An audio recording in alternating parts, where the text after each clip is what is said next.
Well, hello, everybody, and happy Valentine's Day. Hope you're having a great Wednesday afternoon. We are rolling a little early today because we, if not anything, are accommodating. And we're accommodating our guest because he could come on at 1 o'clock. So we're like, we can too.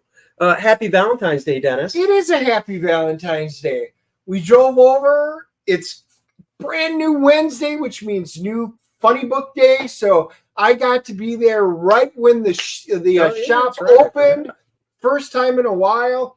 Got all the new comic books. Rushed over here so we can set up to watch and bring you guys a great show today. So what'd you get me for Valentine's Day?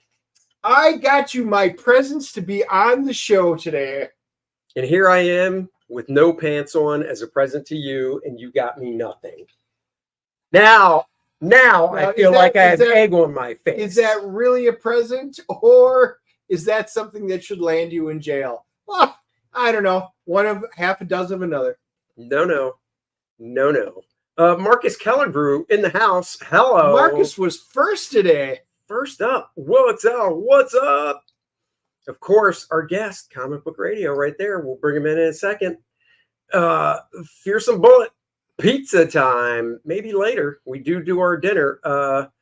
Is gross unless it's a couple of chicks. Wrong stream. It is. We'd have more viewers if we had that in the background, I think.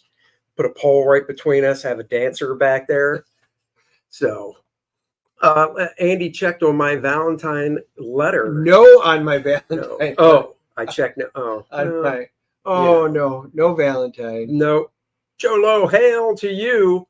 So there you go, guys. Hello, nerds. Yes, we are. We wear that as a badge of honor. I haven't even gotten my wife her Valentine's Day stuff because that'll be on the way once we're done today. See, let me give you a piece of advice. Celebrate it on the 15th because then everything's half off. There's Andy right there. Yeah, it's true. Before we went to the comic shop, my daughter, she goes with me.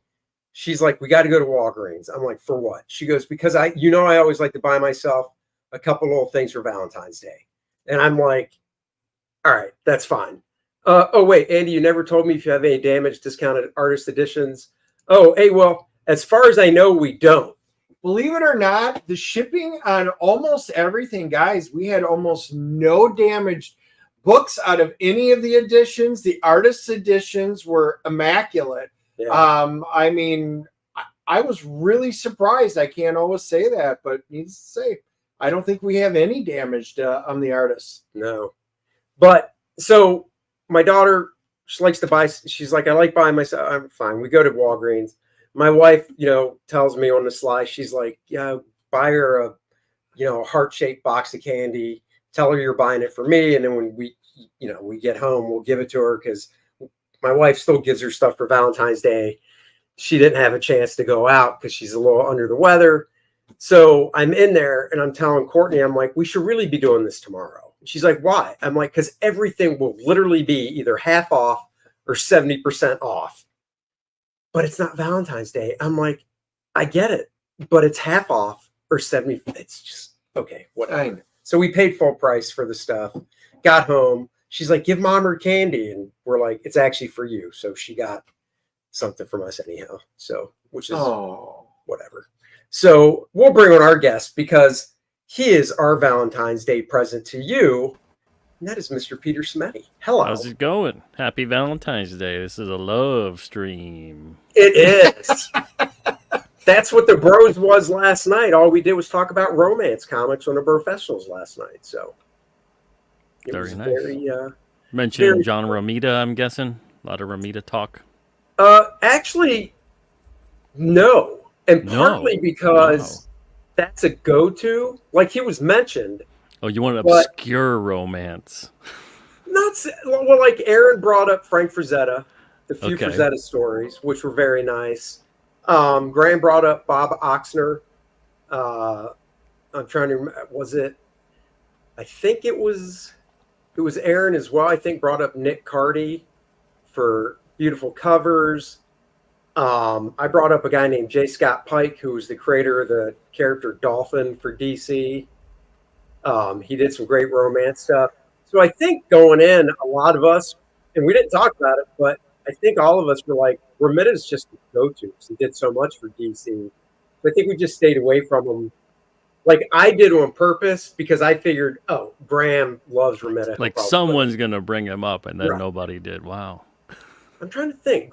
I'm trying to think of the three that Graham brought up. Did Graham bring up? I don't think. No, Graham didn't because he brought up Stan Drake for Heart of Juliet Jones, and he brought up Leonard Starr.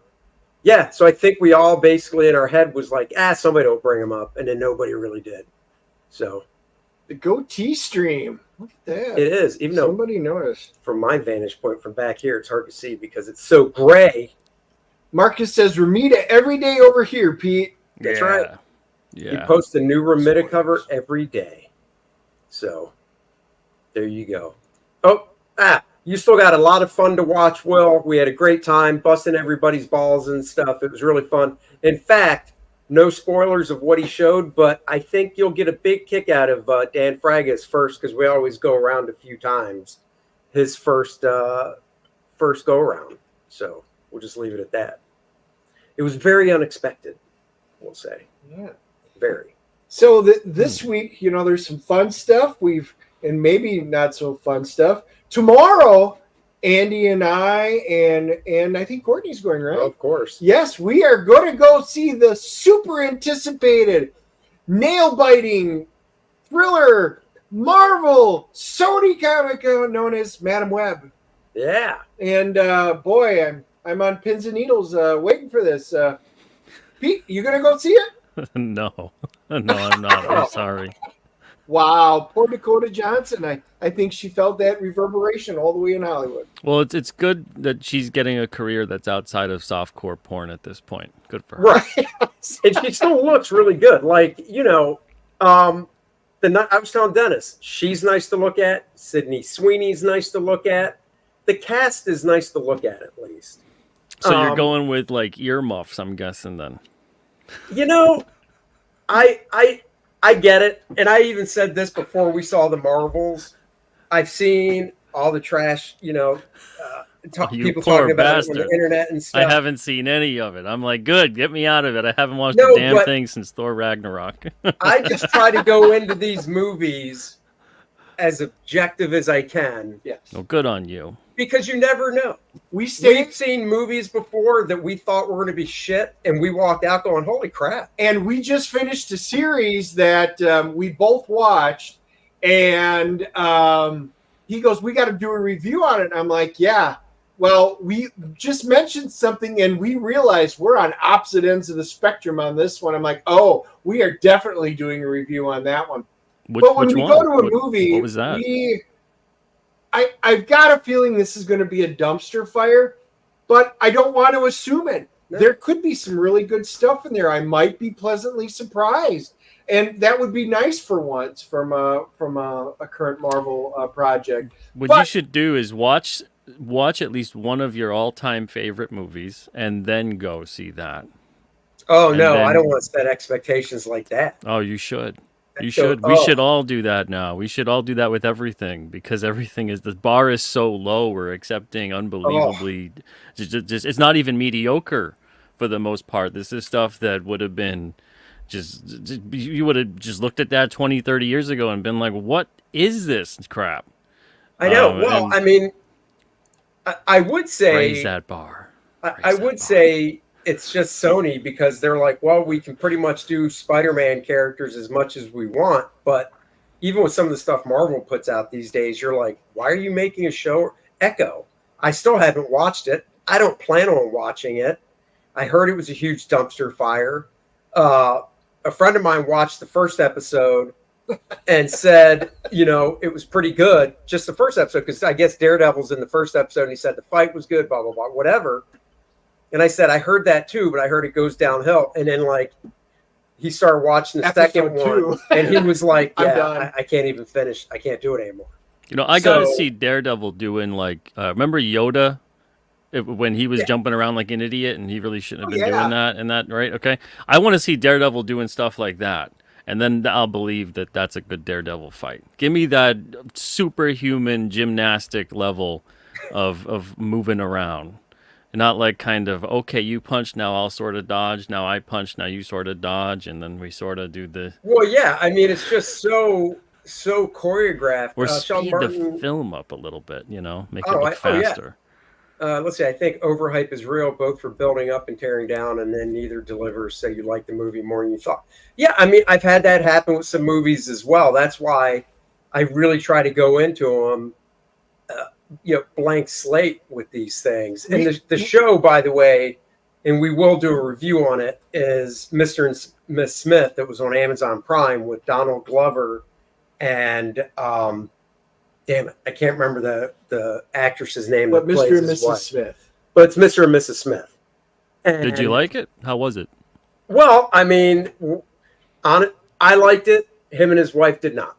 It was 8 episodes. I thoroughly enjoyed it. My wife thought he was gaslighting us. Oh, this is great. I can't wait for the next. My wife's like, oh, I think he's getting back at you for Blonde, because we made Andy watch Blonde and he hated it. And it was not a good movie. No. And we were like, there's no way he actually likes this. It was so slow. But we will be doing an in-depth review on it because, that's just what we do. But we've got to go in. We have to review good, the bad, and the ugly, because you just never know. And sometimes we are surprised once in a while. We'll walk out of a movie going, wow, that was really good. That movie 65. Oh, that looks fantastic. And then we walked out going, what the hell was that? And so you never know what you're going to get. But you got to go in there. We don't look at scores. We don't look at people's reviews. We go in there as blank as we can. And then we walk out. Don't talk to each other normally, and then we go review it in the morning and let each other have it. No, seriously. I mean, he's right. We walk out of the movie, and it's just not even what you think. Nope. It's almost you guys getting compensated for this? Well, from our lovely viewers that watch our reviews on Friday morning when we drop them, that is all the compensation we need. Okay. I know. It is fun. We're part of the AMC movie theater A-list pass, so we can see, 3 movies a week? We only see one, but, for the $20, $21, we can watch a movie a week. And, we usually watch one, except that week where the Taylor Swift movie came out. We made sure we didn't see that one. Yeah. Yeah. Hey, guys, how many cryptids are in Kor-Drath? Did I ever talk about cryptozoics? I don't remember doing that, but I am going to say, depending on what your definition is, if you're talking strictly the ones from the prehistoric eras that are not dragons, I would probably say none. If you're talking with dragons, more than none. Oh, look what I did there. I did see that. How about the casting of the Fantastic Four? Did you guys see that? Well, they cast the whole movie, they finally said, or just Pedro? Well, it's Mr. Fantastic, I think, was the big news. I mean, when I think of Pedro Pascal, I thought immediately of Reed Richards, Mr. Fantastic. Yeah. I don't think they could have picked a better guy. Isn't there a character in Marvel called El Dorado? Shouldn't he play him? Yeah, kind of surprised at this one, guys. I like Pedro as an actor. Do not get me wrong. Yeah, not what I was expecting. No. It's just, I don't understand it at all. It's not like there's not a bevy of great actors out there. I mean, for God's sakes, you had John Krasinski. Now, maybe John was like, no, I just want to do this little cameo and call it a day. But, okay, find somebody else. So, but they haven't announced anybody else, right? Not that I've seen. Okay. Yeah, so that's just, no. No, right. Yeah, that's the thing with studios and films. They kind of gravitate towards the same flock. And since Disney owns a lot of them, they're going to use the same kinds of people. And so you'll see the same faces over and over again, even in parts that don't really seem like they should really be cast for them. Right. And that's just that's just the nature of the beast. But I'm not keeping up with the casting of that. That's interesting. Yep. Now, did you catch, I'm going to go out on a limb and say you did not watch the Super Bowl? Did not watch it, no. Okay. Hockey's so you haven't seen the Deadpool trailer? No, I haven't seen that. How was it? It was good, but it's one of those things where, the trailer looks good, but then you hear all the background noise of, kind of Disney going back on promises about certain aspects of the film made to Ryan Reynolds and Hugh Jackman and stuff. And I guess Hugh's really, really pissed off about the stuff and doesn't want to promote or do anything with it. And now, Dennis was telling me now there's even news about how Ryan wanted Gina Carano in it because she was in the first Deadpool. They were bringing angel dust in. There were 6 references that they have in the movie, and they were actually using some footage from the first Deadpool movie that was edited on the floor, where they're going to tie in because she's supposed to be making a return in the next movie, the mutants, the X-Men, and I'm using air quotes on that one movie. And Disney just put the kibosh down and said, no, we want nothing to do with Gina. We can't reference her. Anything to do with her, we will look at recasting her later if she has to be put in the movies. But everything had to be removed from Angel Dust. And I was like, wow. So good for Ryan Reynolds for sticking up for Gina, at least trying to get her into it. Wow, and that's a Sony film, right? That's not a Disney film, or is it a Disney film? No, it's Disney. It's Disney now? Yeah.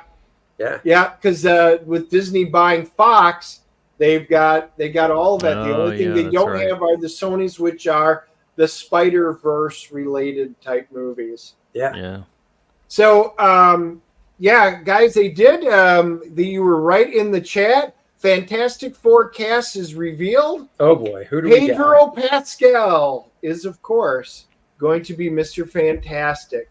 Vanessa Kirby is going to be okay, I know her. Sue. Yep, Sue Storm.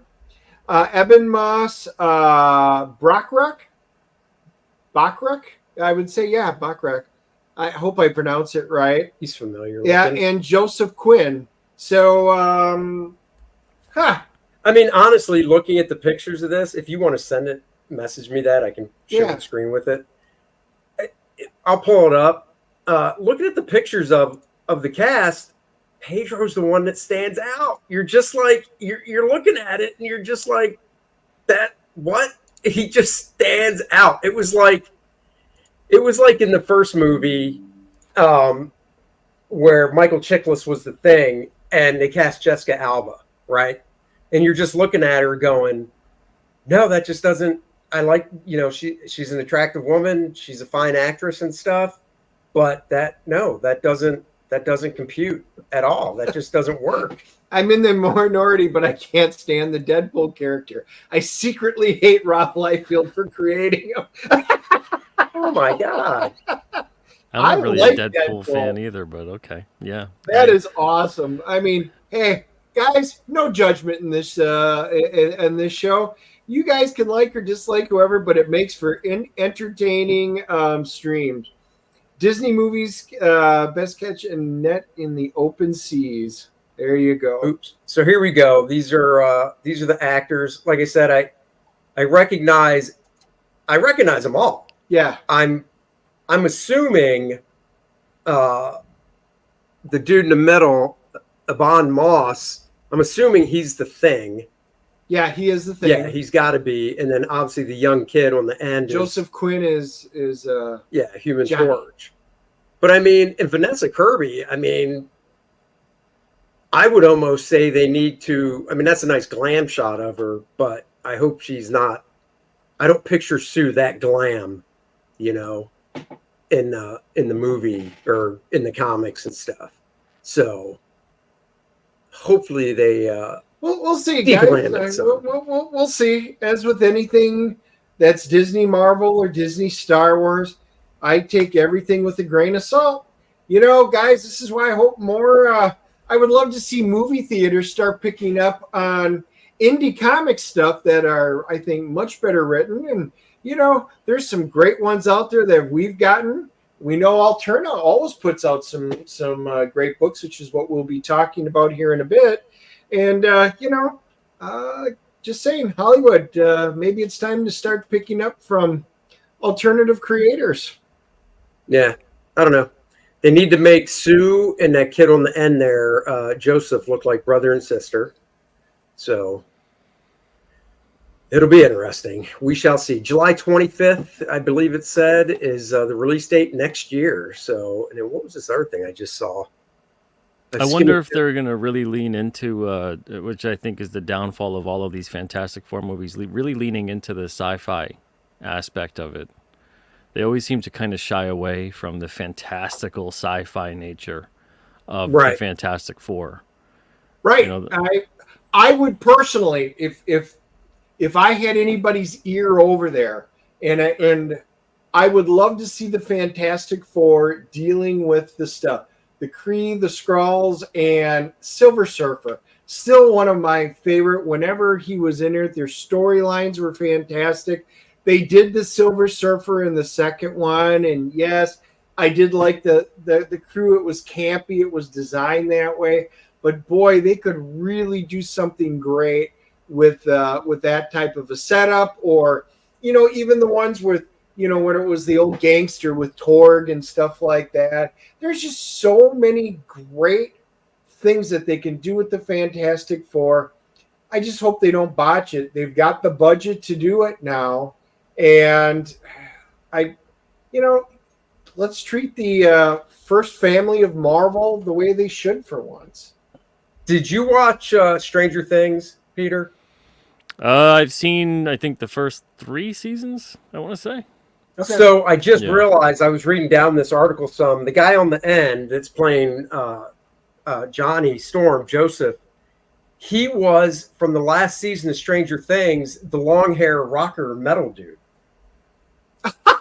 Look at his face. Okay, it is. I didn't know. I was not picturing him. I haven't seen that one yet. Was he good in it? He was really good. He was one of the best. He was a fan favorite. He stood there right up in the end playing his guitar, trying to save everybody, realizing he's sacrificing himself. Oh my God, that is fantastic. And then the dude in the middle was in a show on Hulu I just started watching that was recommended to me, which is actually pretty good, called The Bear. And that's about a restaurant run by a family. The father dies, so these sons are running it, whatever. But he plays one of the brothers who's kind of a screw up in it. But he's really good too. And then, I know Vanessa Kirby. I mean, they're all great actors. Like I said, I think Pedro's a great actor. I've seen numerous things he's in. I like him as an actor, but, at least, once again, with hairstyle and makeup and all that, they can do tons of stuff. But just looking at that picture right there, I don't get a Reed vibe at all. But let's be real. I don't necessarily get a Johnny Storm vibe from Joseph. And then I don't, besides the fact she has blonde hair. I think this movie's going to come out and people are still going to go, that Roger Corman movie is still the best Fantastic movie ever made. You've seen it, right? Oh, yeah. Oh, who hasn't? Dude, that is such a great classic. When he pulls out the Luger, at the end for, Dr. Doom's weapon, and it's a Luger. I'm like, I love this. I love Roger Corman. Man, it's Wesley a shame. Said it's the director for Monarch, Legacy of Monsters. I think the Jillian's going to be Mole Man for Monster Hunter with the first appearance. That movie had a lot of heart, It had a lot of heart that's missing from a lot of stuff that's been made in the Fantastic Four after that. And in retrospect, the first, at least I think, the first Fantastic Four movie with Fox wasn't so bad, considering. It wasn't bad. They just they just didn't quite nail it. Yeah, they really screwed up Dr. Doom. They didn't go full tilt. To me, it's like you got to get someone like a Hugo Weaving level of actor to be Dr. Doom and go full tilt with it. And but instead, it is sort of unfortunate.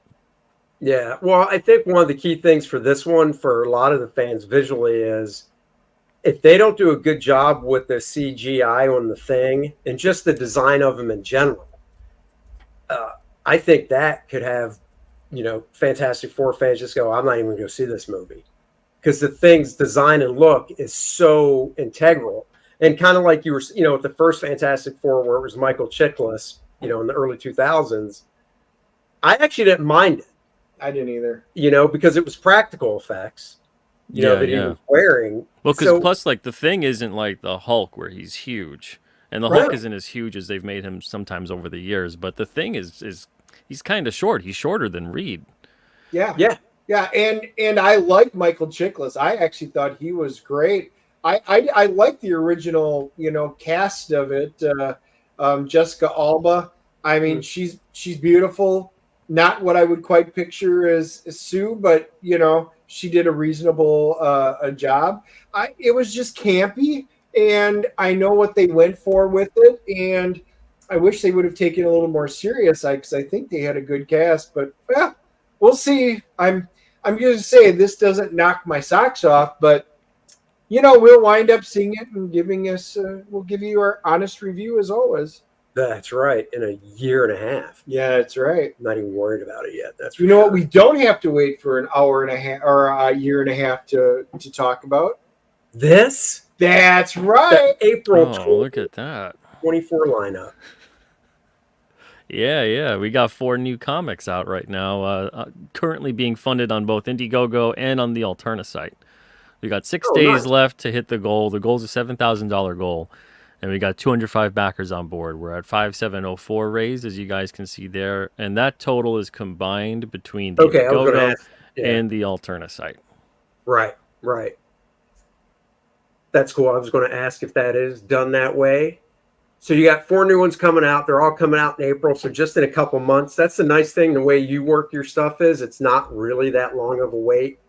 Yeah. So as long as we reach that goal over the next 6 days, which we should be able to, we're not that far from it, just a little under 1,300 away, then we can get everything in production to get it out on time within April, May at the latest. But, so we got Blood Realm number 14 on there, which is like a dark, epic fantasy horror book. Rob Geronimo creates that. He does everything on it. Horace H. Hoover number 3 of 5. That one's like a weird, strange pulp adventure. Horace H. Hoover is an odd space-time detective of sorts, usually investigating odd occurrences in pocket universes. And Fabrizio Aiello does a lot of that on there. Unit 44, number 9, and number 10, those are sci-fi horror humor. So it's kind of it's kind of got a good, interesting tone to it, because you got these bumbling Area 51 agents, and the whole series had started off where they had forgot to pay the rent on their storage unit for the Area 51, and the stuff gets sold to public auction, and they had to go get it back because an alien invasion was imminent, and they were missing a vital thing from that storage unit. Now this series, that was the first 4 issues. The series is on 9 and 10. And since those first 4 issues, so 5, 6, 7, and 8 are currently out right now, it's like a case file each issue. So they encounter monsters, all kinds of weird occurrences in areas, and they kind of investigate that. So if you're into any of that, it sounds good to you, go check it out, because there's a lot of great books on this lineup, and then there's also even more on the Alterna site. Well, that's cool. I'm assuming, so do you want to go through the different tiers and stuff? If you missed previous books, or is it literally just straightforward? This is it. This is what so with the Alterna site, it's really nice because you can kind of go through the whole thing and then create your own bundle of sorts. If you want to go and check out all the comics, we got digital on there, we got print, we got merch, all kinds of great stuff. If you want to check out what's specifically being offered on the campaign, we got the bundles for the new comics. So that's 4 new comics for $9. We got them in digital as well for $4.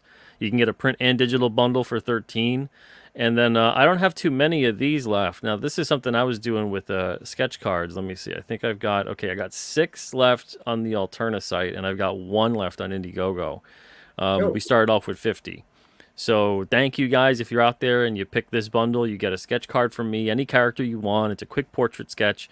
If you get it of an Alterna character, it's on Alterna Comics official sketch card stock. If you get it any other character, it's on my personal sketch card stock, and you get those comics as well.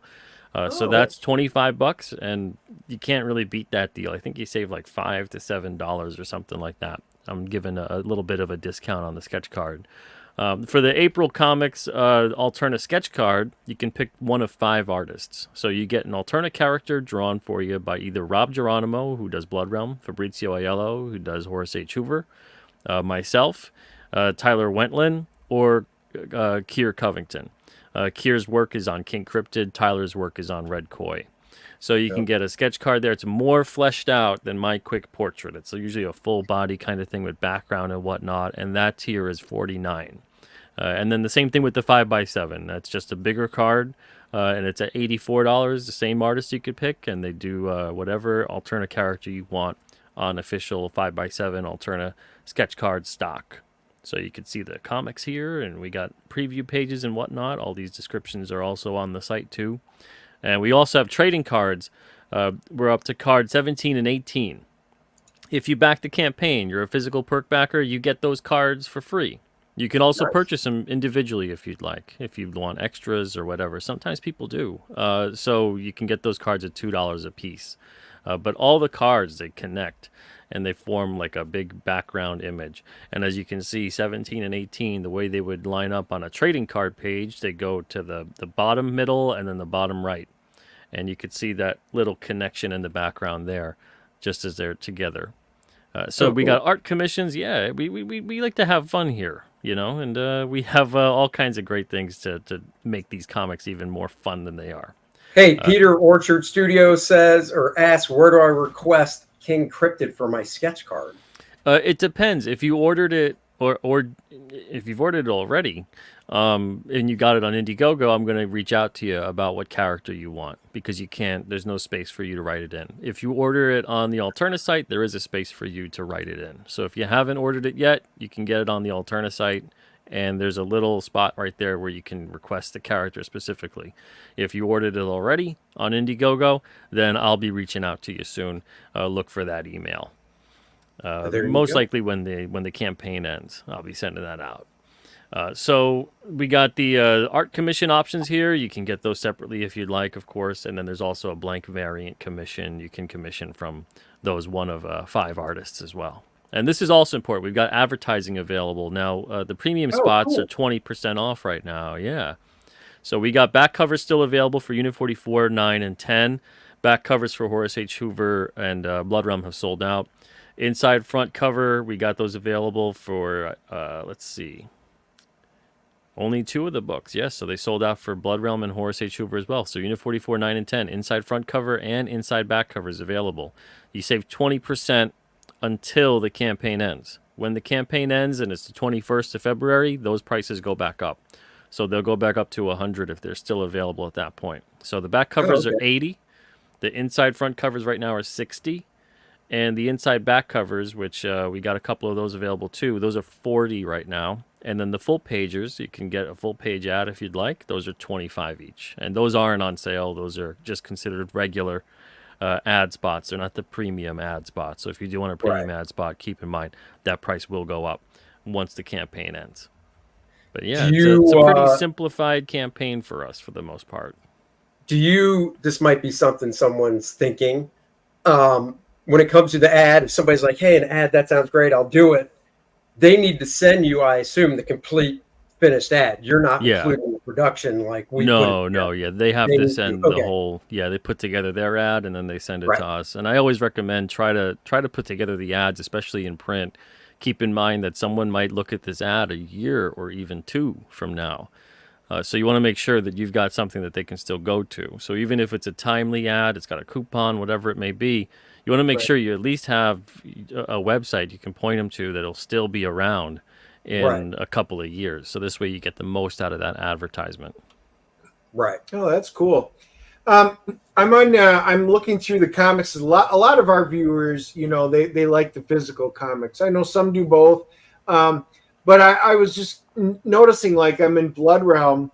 And for those that are maybe new to this or, you know, first timers or, you know, not familiar with you guys, you know, there's issue 13 you can get. There's 12, 11. I'd seen what you had up there. But you're up to 4th printing of number 1. So you guys keep printings of all the different the 4th is where we stop. The 4th is where we stop. And so we're going to actually be introducing something called the Alterna Holo Fame soon. And then the Holo Fame is what it essentially will be, is a premium printing of an issue that either is already a first ballot inductee, which is Right. a book that's going to go into a fifth printing technically. So it had to have reached a fourth printing. And then we're also going to allow the fans to vote on 4 different nominees that we put up that are usually issues that have some kind of significance. So those will have holochrome covers. Those will have like an upgrade in the interior paper stock, and they'll be very, very limited in terms of how many get produced. It's only really going to get produced almost to the T of what gets backed when we launch that campaign. And that won't be for a couple of months. But yeah, so the fourth printing, these are all on newsprint interiors. Right. We got fourth printing on Blood Realm #1. We got a bunch of different printings on the other ones as well. And then we got all kinds of different books. This is what I'm checking out right now, is the comics section on the Alterna Comics website. So you guys can check out all the different titles and series there. For the first time ever, now I'm going to go to the Indiegogo. For the first time ever on the Indiegogo campaign, we're putting up back issues as add-ons that are not correlating to the new releases. So before we used to, and man, it was a pain. It was like a whole day to list these. Good grief.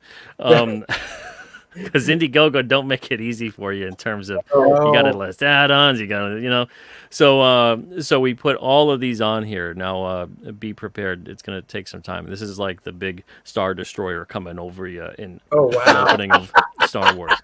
Look at that. It's just like, when's this going to Dude, I feel you, man. So, I wish Indiegogo had just for the main page, not even the add-ons, but just the main page, like you could just create your own template and just boom, upload it, you're done. Yeah, that'd be great. But so we got all the trading cards, we got all the back issues on here. Like I said before, on previous campaigns, we only had back issues that correlated to the new comics that were on the campaign. Right. But now I'm finding that a lot of people will go to Indiegogo only. They won't go to the Alterna site. So they're missing out on a lot of books that they never really would have been aware of. So we're selling a bunch of the different books through here, which I'm glad we got these on here, because there's so many great ones where the series either ended already or maybe it's not listed as a part of this campaign. But I'm glad that people are discovering them and giving them a shot and adding them to their cart, as it were. So so there's all kinds of great comics on here. If you guys haven't had a chance to check it out yet, whether you're an Indiegogo backer, you prefer to back there, or you would rather go to our site directly, feel free. Go to either one and check it out and get some great comics. Now on so here's a question, because I know you said the goal 7,000, but it's split between the two. So like on Indiegogo, I couldn't read it. What's it at on Indiegogo then by itself? On Indiegogo, we are at, let's see, it's a little over 2,000, I believe. 2,183. Oh, okay, never mind. 68 backers there. Dennis pulled it up so I could actually see it. So my question was, what happens if it doesn't do the 7? But I see your goal was 500, so I see what you're saying. And yeah. So the goal on Indiegogo is 500. It allows us to go in demand on Indiegogo, and then we'll just keep on. Like, let's say in a rare and sad instance that we don't reach the goal by the 20th. We'll extend the campaign further. We can have that in demand on Indiegogo, and then we'll keep on taking and raising funds and selling pre-orders.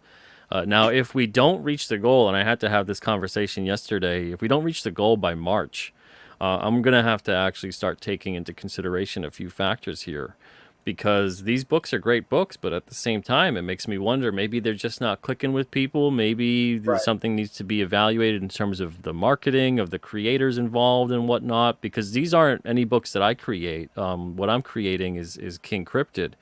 Right. So on King Cryptid, we are currently on the campaign for 5 to 9, bringing that up right now. Let's see here. So this one also is on Indiegogo, and it's on the Alterna site. And on the Alterna site, between that and Indiegogo, let's see here, it is taking its sweet time on my computer right now. I've been having issues with the internet lately. Man, oh man. Yeah, I know how that goes. Pain in the tuchus. I'm going to give this a quick refresh here. Yeah, no, well, that's what I was going to say. With these 4 books, you're literally just the publisher of them.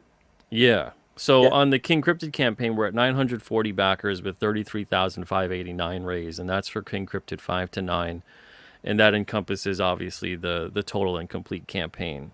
Now, Right. I want to have the creators focusing solely more on their own campaigns, similar to the style of King Cryptid. And we Right. were supposed to do that in November, and I don't want to dive into the details of what occurred with a certain creator, but at that point in time, they had kind of fumbled it, and we've parted ways, and now they're doing their own thing and launching their own campaigns.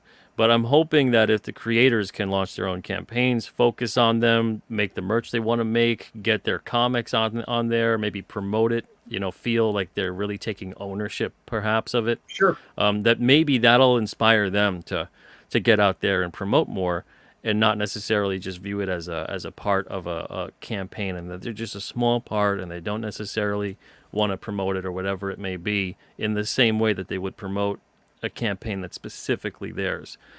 But Right. we'll see. Rob Geronimo's got a campaign coming up in March. He's got one for Blood Realm 15 to 18. So that's going to close out the story arc that he currently has. So Dawn of the Wolf is a 6-part story arc, and that's in Blood Realm 13 to 18. So 14's on this campaign, and then he's going to finish it out with 15 to 18. Now that's going to launch in March, and we're going to have the issues to order on the Alterna site, but everything else is going to be through Rob's. And Rob will have the issues too. So if you want them signed or whatever through him, you can order through him. And again, it's one of those things where back wherever you prefer. If you want to back on the Alterna site and get the comics there, you could do that. If you want to back on Rob's campaign, which I do encourage that at that point when he launches it, back on there. He'll have art, he'll have merch, he'll have signed copies of the issues, So I'm hoping that kind of methodology of doing the crowdfunding in that respect will maybe light a fire under the creators to get going and get out there. But we'll see. Time will tell. But these are the tough conversations that you have to have as a publisher. Yeah, I mean, you're doing the publishing and stuff, and that's a lot of heavy lifting. But at the same time, if they want these to be successful too, like you said, they got to get out there and do the promotion and stuff too. It's kind of like, it's like actors with movies and stuff. Sure, Sony, Disney, whatever produces the movie and puts it out, but they're not the ones sitting on the couch on the late night shows. It's the actors. Yeah. I mean, they're the ones out there. You pushing guys know exactly. Yeah, if it's your, because this is 100% creator owned at Alterna. I don't own a percentage of this stuff. Right. I'm helping them to get these books made and guiding them to the best of my ability and saying, look, here's what didn't work for me. Here's what did work for me. Let's, brainstorm on ideas. Take whatever did work for me, run with the idea, go for it, try it out, see what works for you.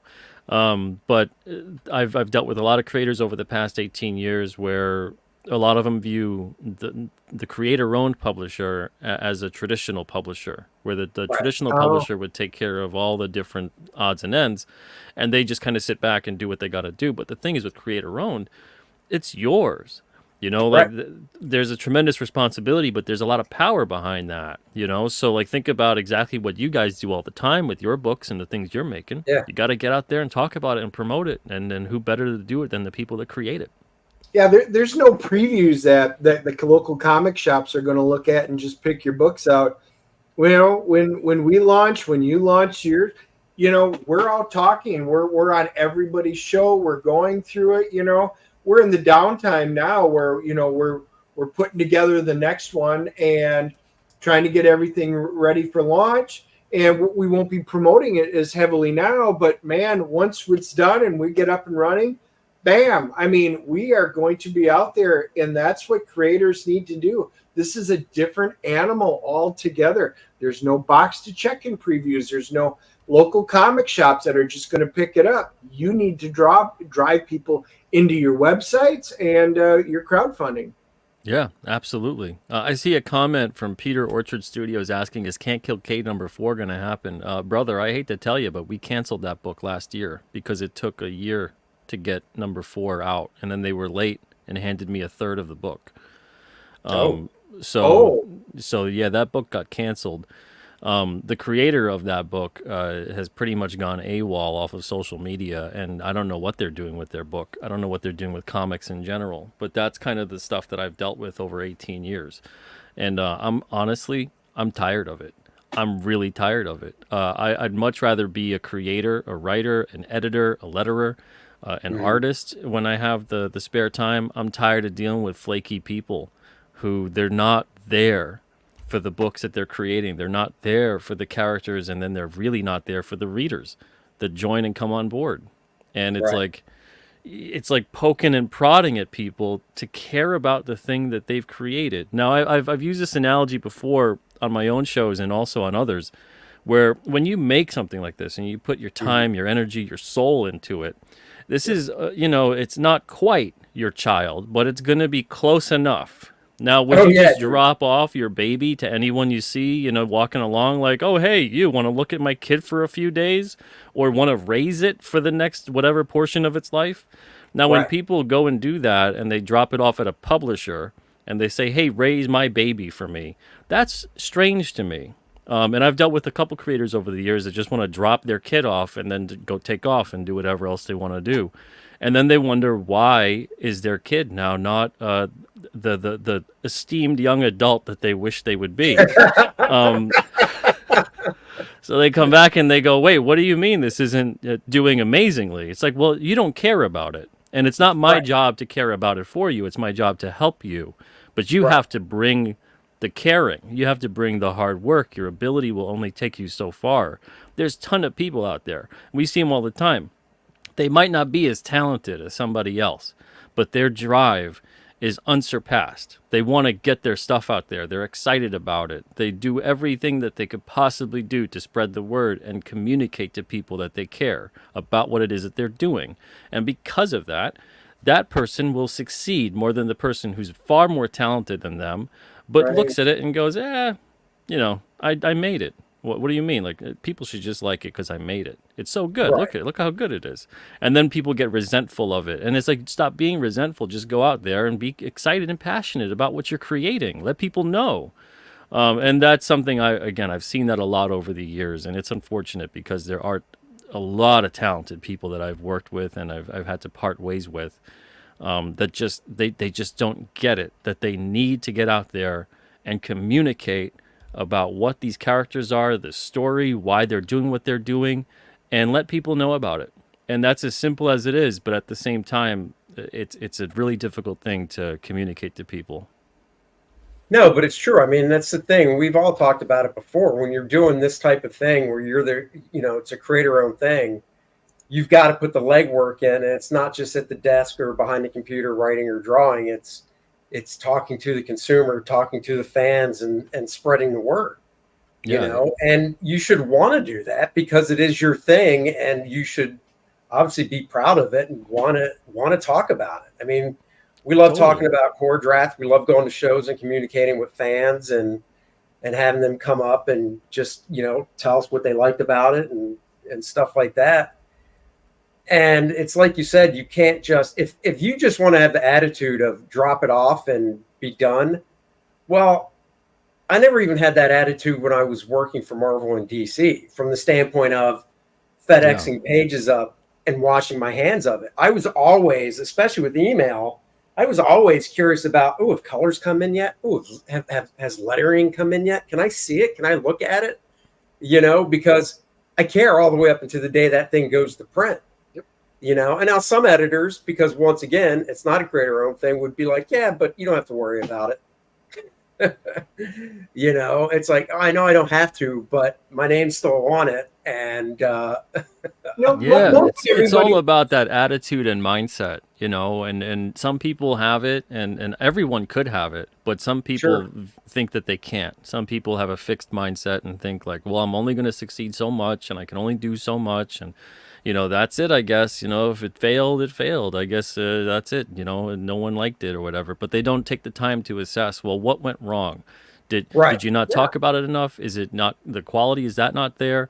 What's happening here that you can kind of reassess and kind of come back with a different strategy? Too often people kind of get into their own head about it and think, well, that's it for me, no one likes this, I guess, or then they find someone else maybe to blame for whatever, or the customers didn't come out for it, or the publisher didn't support it enough, or my creative team didn't support it enough. It's like, start looking in the mirror and start taking some responsibility for maybe the fact that you have to push it a bit harder. You have to get out there and do what you got to do. Yeah, Peter is like, I'm not sure which titles are still with Alterna, but I'm looking forward to King Cryptid and Hoover. My daughter loves Unit 44. If you go to the Alterna website, right on there, you can go under the comics themselves or digitals, and you can see which ones you can still get. There are a lot of them. Yeah, so you can see current series. Anything that you can't find on our site at this point is not technically with us anymore, because once a title leaves, it's not with us. We don't sell the book. The current series that are continuing to go and be produced right now, it's Blood Realm, Horace H. Hoover. It came out on a Wednesday. King Cryptid, which King Cryptid is not going anywhere. That's mine. So Alterna could just be me at the end of the apocalypse, and I'm still putting out King Cryptid. So you have my guarantee. Red Koi, and then Unit 44. So we got some really great titles that are still continuing with us right now. And then some that have also they've told their story, and then that's it. So there's a lot of those that are still within the comics section, and you guys can pick that up. And they're not canceled or anything like that. It's just the creator didn't want to have like an ongoing. They just wanted to tell the story they wanted to tell. Right. Yeah. So it's like a mini-series. Yeah. Yeah. But yeah, I've published like something over 400 titles over 18 years. So a lot of them, they just kind of they tell the story they want to tell, and then they're gone. There's only been maybe about, I'd say, 20% of those 400, so about maybe 80 books, where something had to be like, okay, we put this one out, but we're not going to continue, even if they planned on continuing. Or we had to, unfortunately, I think in maybe the case of 3 or 4, we had to cancel before the miniseries was over because it was just not going to be possible. The sales weren't there, or the creative team wasn't there, or a myriad of issues. So that hasn't happened too much, but it's still it's happened more than I'd like it to happen, because at that point it does impact the readers, and that's always the first and foremost thing for me is I hate when we have to cancel something that's in the middle of a story arc, or the miniseries didn't play out yet, and it's always a shame. But sometimes you have to make that decision, because you just got to go, this is not working out on any level at all. And to do this, we're going to take a big hit on this. And I just can't do that. It's a detriment to the readers. It's a detriment to myself. It's a detriment to the other creators that are hardworking and getting their stuff done and deserve the time and effort and the promotion, because they're putting in the time and effort. If someone's out there and they're excited about their comic, and they're listening to me, and they're talking to me, and they're brainstorming, and there's many creators that do that far more often than aren't. I want to make that clear. I want to make sure I'm giving them my attention and my focus. But if they're creators that are just like wishy-washy, and they're like, I guess I'll do that, or no, everything's pushed back, they don't have any of the answers, but they also have all the answers at the same time. If there's creators like that, they drain the time, energy, and money of the company. So I can't donate and put all my time towards them, because then I'm actually hurting everyone else, including myself and the readers. Where they say 85% of your time winds up going into 15% of the publications? Oh, yeah, totally. That 80-20 rule is always the way it is. Like, 20% of the publications make 80% of the money, 20% of the reader base bring in 80% of the sales. Yep. It's all that kind of, that's totally, and it's always within a percentage or two, but it's very, very close. Yeah. Even in the comic industry, 20% of the retail stores sell 80% of the comics. It's even true with that. Yeah. Yeah. GJ says, good afternoon. Hey, Pete, for some reason I had to refollow both of your accounts on X. I'm not sure why this has happened to a couple of others I had to refollow. I just wasn't seeing your tweet. So. Oh, no, that's horrible. Well, thanks for letting me know, GJ. X and Twitter, I want to dead name that sucker till the end of time. Twitter is a fickle beast. It's been dominated lately by bots and whatnot. So I'm not surprised. That no problem, GJ. Thanks for letting me know, buddy. I've seen people say that their followers have gone down over the past few days. I've looked, thank God, knock on wood. Where's some wood? Mine haven't, but Mine did. Did it really? Yep. By a lot? Yep. Like, and I actually lost No, I'm some curious, on YouTube. what do you consider a lot? Like how many? I lost like 15. That's Did a you lot really? for me Oh, no, in that's- a small period of time. You got 20 followers. Losing 15 is a huge amount. guys. I know. I lost you. So wow, there's one of them. Yeah, right that was there. on purpose. Oh, I was okay. like, I got to trim That's who different. I follow. Do I need to follow Dennis? He never says anything but Star Trek garbage that nobody cares about. Unfollow. Oh, and those are the guys I picked up. Hey, Peter's like he was still hunting down a few select issues of it. Came out on a Wednesday. Apparently 2, 3, 2, 13, and 14. Yeah.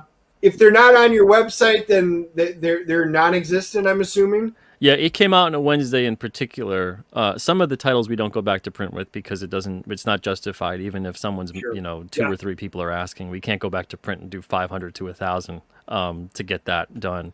I recommend hitting up eBay, maybe your local comic shop.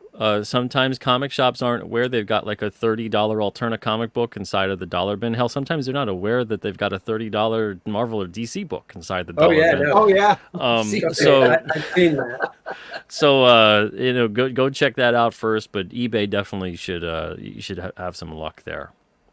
Oh, that's cool. Yeah, It's funny getting back to X, Twitter, or whatever. I was listening to one of my podcasts or whatever, and it's one of the things they're like you wouldn't hear this on the mainstream news. I guess Twitter recently was the most downloaded app or whatever, and it's just doing fantastic. But you're just not going to hear that anywhere. Nope. So No. And I guess there are a fair number of people buying the what is it considered premium account? I think that's their terminology for it. what the blue check one you mean, or It's called, if you pull it up, it's called like premium account now, where you pay for it. One. Yeah. Yeah. And I was like, huh. So, well, look, Marcus. See, Marcus is still following me. Well, there's one of my 5 apparently. So There you thank go. you, Marcus, for being 20% of my fan base. There you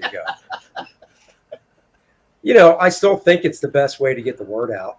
I think that, then YouTube, Facebook, Instagram. Of course, you want to take advantage of whatever social media you're on, but I think X, Twitter, whatever is still the best way. It reaches the most. Well, yeah. I mean, I love YouTube. It just feels healthier.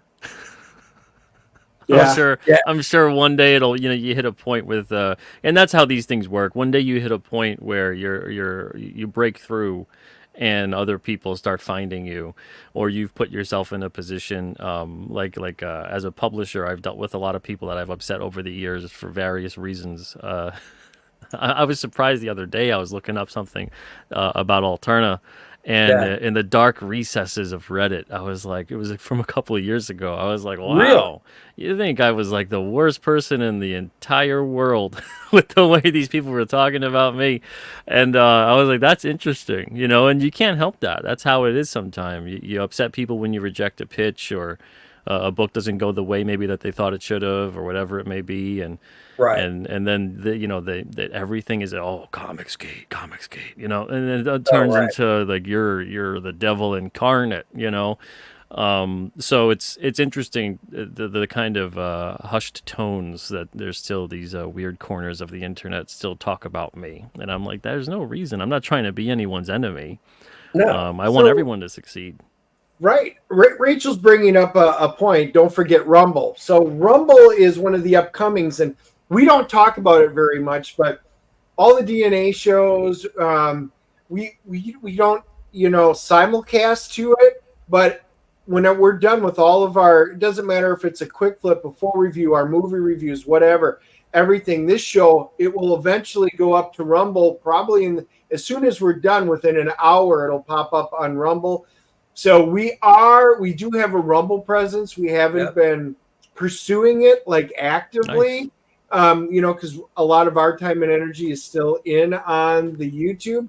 But we do understand that YouTube is shrinking, and there's a lot of a large segment that is walking away from YouTube, and they're moving on to other platforms like Rumble. So it's just, as you're talking, Pete, you've got to take all your energy and focus it into one thing.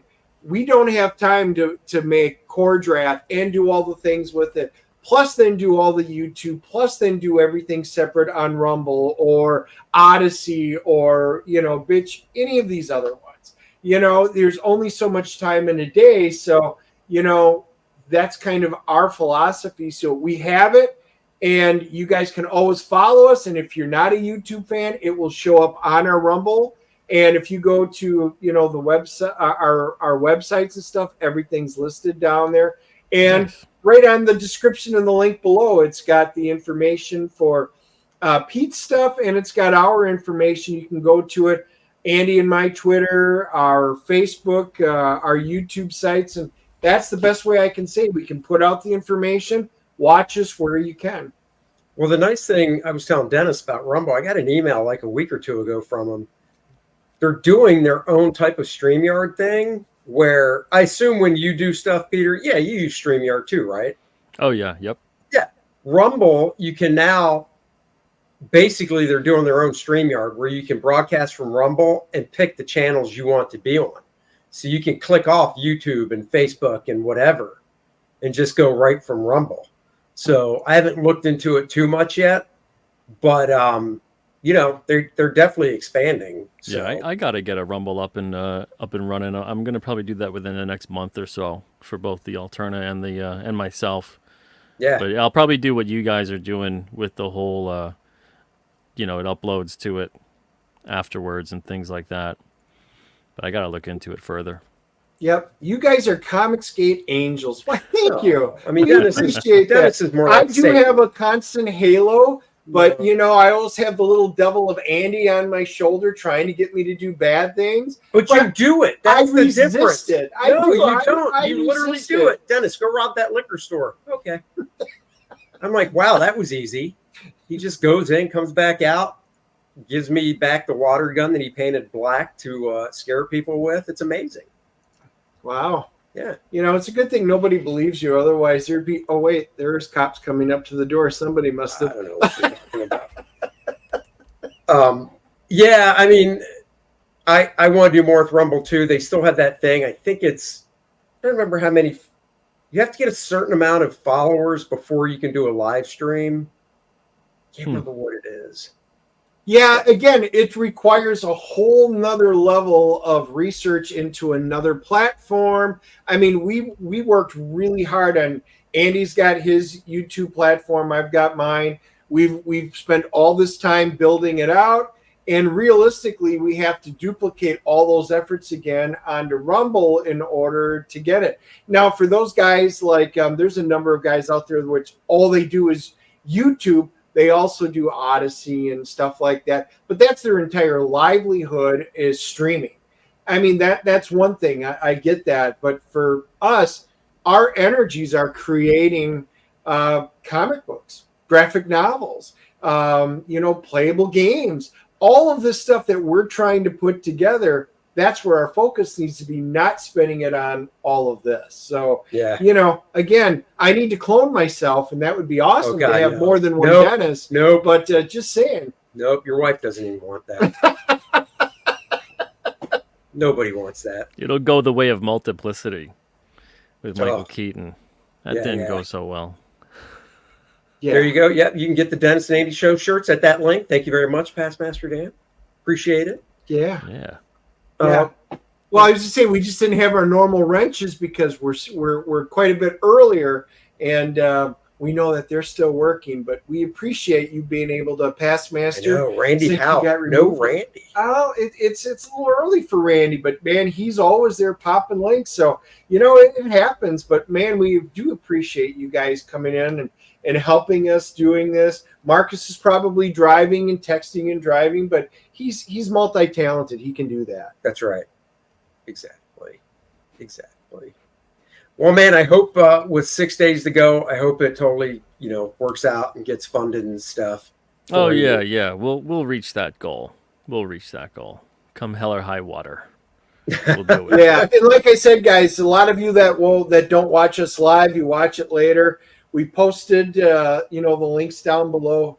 So as you're talking, you can just drop down, click on it, and take it right to the Indiegogo that's on there. Or you can just go to his Alterna Comics and back it. whichever way's better for you. Yeah, exactly. Yeah, 100%. Yeah, back where you guys prefer.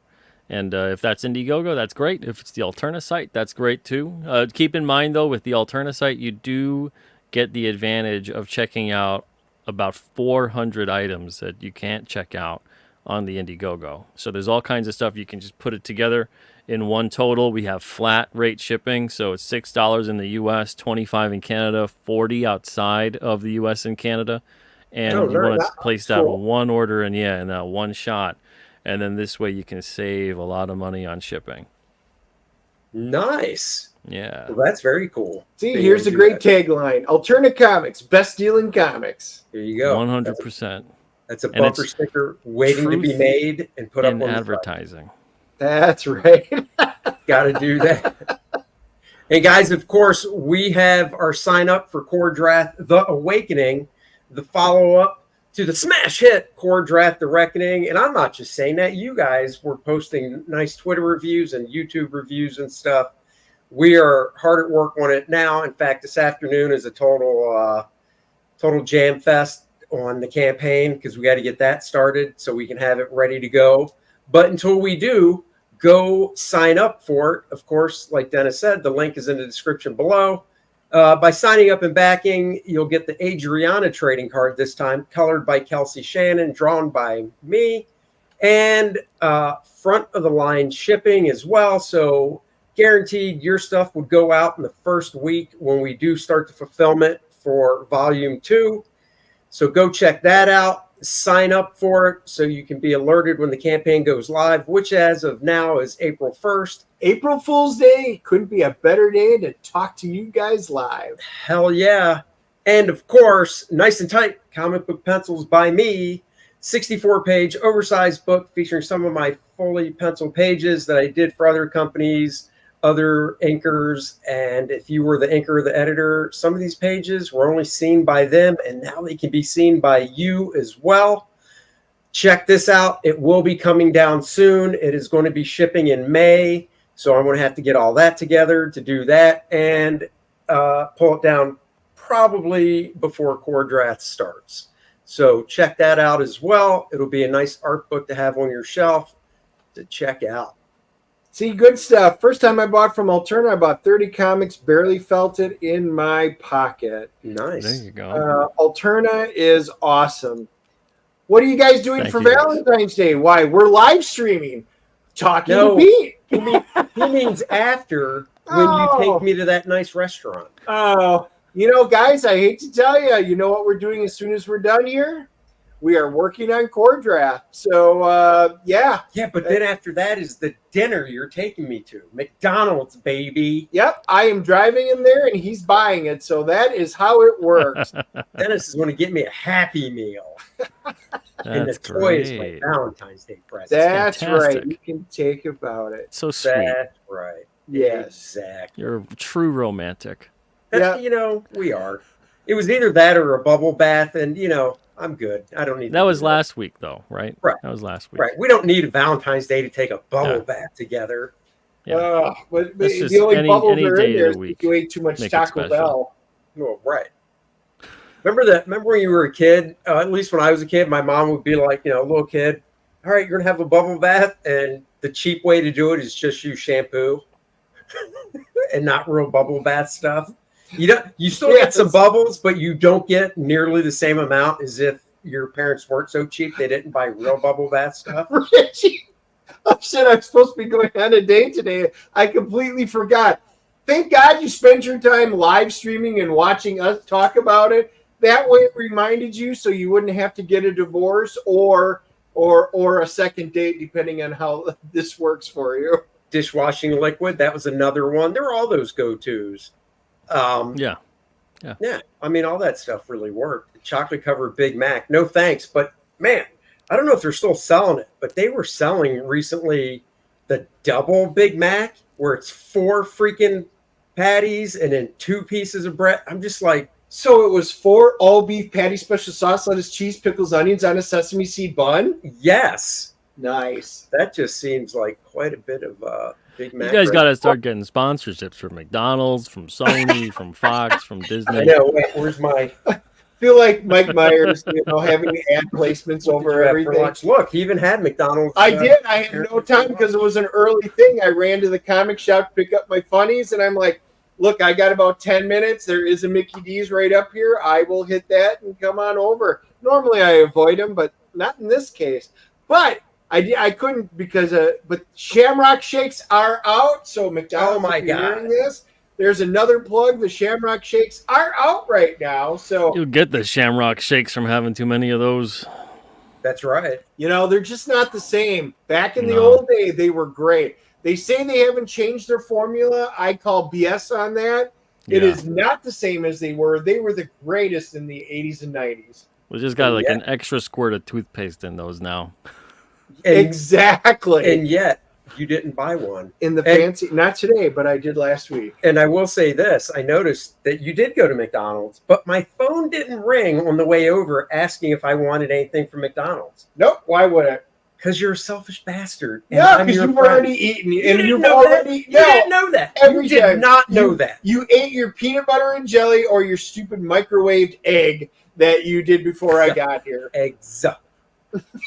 I make my scrambled eggs in the morning in a microwave, and he gives me so much shit for that. Tastes fine. Oh, tastes just fine. Tastes just fine. It's quick. It's efficient. It tastes just. Peter doesn't want to hear about our marital squabbles. So put your CPAP on and go tuck yourself in. Well, Pete, we are glad you joined us. We wish the best, and I really hope you get a bunch of really great creators that step up and really help you out here, and keep up the good work. That's all we can say. I hope they step up and help themselves out. I hope for that. Yeah. But there's a lot of great books on there.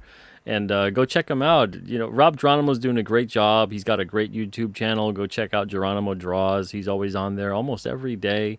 Fabrizio Aiello, he's getting out there, putting his book out there. Horace H. Hoover and Wes Loker is doing a great job too. He's being like the wingman for everybody and really doing a good job of helping to promote everyone else's books too. So these guys care about the books they're making. Go check them out.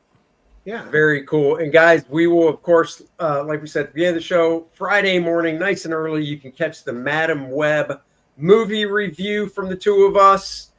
You know what? We've never done this. Let's give our prediction on what we're going to rate it. Oh. We've never done a pre-prediction before. Never, because we don't like to go in with preconceived notions. I know, but you have one. I just do, and okay, I will even go first. All right. I've got a feeling this is going to be in the 4.0 level for me, and that's fairly low for me. I 4 out of 5. Wow, you're gonna like it that much. I'm actually going to 5.5 on it. No, we do the CGC comic book rating from 0.5 to a 10.0, which there's never been a 10. May have been a 0.5 once. But, I'm doing a 4.0, very good minus. I'll go 5.5. I have trying to go in open-minded, but I just have a strong feeling that's what it's going to be. But again, we'll see. I will love Friday if we come out there and like, wow, guys. 9.8. I was surprised. I mean, she's phenomenal. This is great. But I think you guys are going to do 3.5. All right. Oh, look at you. 3.5. Well, we will find out. And we will do a Mr. and Mrs. Smith series review on it. And by the way, Andy, we have gotten multiple people who have contacted and said, you guys still need to do the show for your comic haul. So we do need to group that in because, people want to see what we picked up at the last show here. I know. I'll have to dig some stuff out. I already put some of that away. Oh. But, I'm organized that way. Yeah. All right, guys, we'll catch you next Wednesday, 3 p.m. Until then, thank you all for watching. Live long and, of course, I always like to pimp out Aaron Lepresti's Graybeards. It's at 5 p.m. Eastern, 2 p.m. Pacific time, so go watch that. They're doing Valiant characters. One of them had better draw Exo. That's all I'm saying. Oh, Shogun starts on Hulu this month. True. And we just finished Blue-Eyed Samurai. Those of you who like any kind of anime, it was phenomenal. I am making Andy watch it. So Blue-Eyed Samurai, worth an absolute watch. There you go. Later, Gators. Bye-bye, everybody.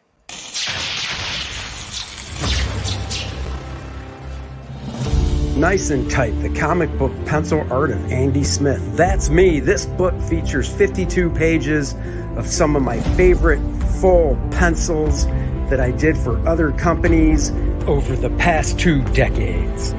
The raw pencils as they were seen by the inker, and now you can see them for the first time.